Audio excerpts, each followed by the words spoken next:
Hindi alam ng marami, pero ang sumasagot sa iyong pang-araw-araw ay ang ating kaibigang si Heart Evangelista. Ayun po, napakabuti ni Heart. Si Ma'am Heart, ayun nung nakilala kong may pinanganak na may gintong kutsara sa labi. Kasi bata pa lang po ako, nakikita ko na siya sa... Nag-work ako sa iyo Singing. Ang babait ng mga... Anong tawag doon? Singing Cooks and cooks and waiters. Oo.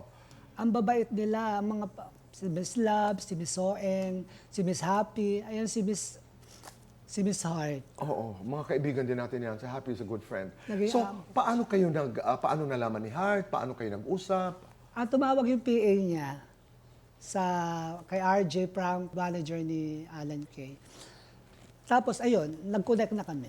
Nag-usap kayong dalawa? Opo. At tas monthly na po ako binibiyayaan. Alam ko na buwan-buwan ay may ibinibigay sa iyo si Heart. Maraming salamat, Heart. Heart, thank you so much. Actually, nung si Miss Ye nag-offer ng Asian Hospital, si Miss Heart, inopera niya akong pumunta sa Singapore.